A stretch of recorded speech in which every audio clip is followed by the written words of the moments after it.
Ibrahimpatnam municipal chairman ఎన్నిక నేపథ్యంలో 163 BNSS act అమలు 400 మంది పోలీసులతో భారీ బందోబస్తు ఏర్పాటు చేసిన అధికారులు.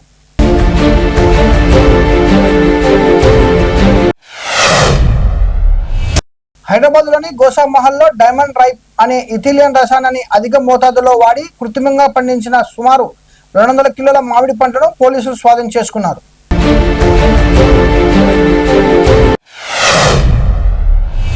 గజ్వేల్ కేసీఆర్ క్యాంప్ ఆఫీసులో రేవంత్ రెడ్డి ఫోటో పెట్టి ఆఫీస్ మీద దాడి చేసి ఫర్నిచర్ ధ్వంసం చేసిన కాంగ్రెస్ నాయకులు.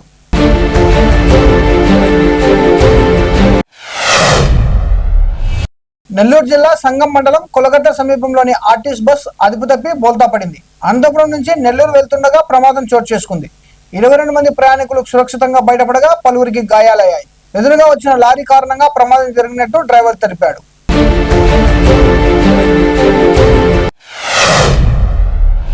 బిఆర్ నాయుడుని టీడీపీ చైర్మన్ పదవి నుంచి తొలగించాలని వైసీపీ నిరసనలో పాల్గొనకుండా వైసీపీ ఎమ్మెల్సీ డీసీ గోవిందరెడ్డికి నోటీసులు ఇస్తున్న పోలీసులు.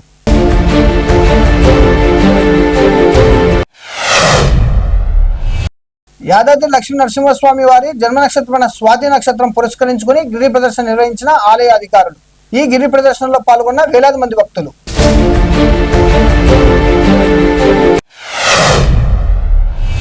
Hyderabad Chintalakunta railway station tower ను కడపకు చెందిన జాన్ బాబు అనే వ్యక్తి ఎక్కి హల్చల్ చేశాడు. సీఎం రేవంత్ రెడ్డితో మాట్లాడితేనే కిందికి దిగుతానని భీష్మించుకోవడంతో పోలీసులు అగ్నిమాపక సిబ్బంది రంగంలోకి దిగారు. ఈ ఘటనతో విజయవాడ హైదరాబాద్ జాతీయ రహదారిపై భారీగా ట్రాఫిక్ నిలిచిపోయింది.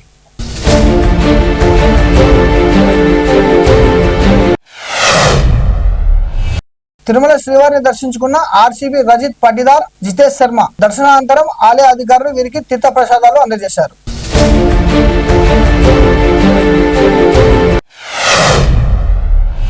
నాగర్ కర్నూలు జిల్లా నల్లమల అటవీ ప్రాంతంలో మరోసారి కార్చిచ్చు. శ్రీశైలం హైదరాబాద్ ప్రధాన రహదారిపై ఫరదాబాద్ చౌరస్తా సమీపంలో మంటలు వ్యాపించాయి. ఫారెస్ట్ అధికారులు మంటలను అదుపులోకి తెచ్చేందుకు ప్రయత్నిస్తున్నారు. సారేశ్వరం జాతరకు సమీపంలో ఘటన చోటు చేసుకోవడంతో అధికారులు అలర్ట్ అయ్యారు.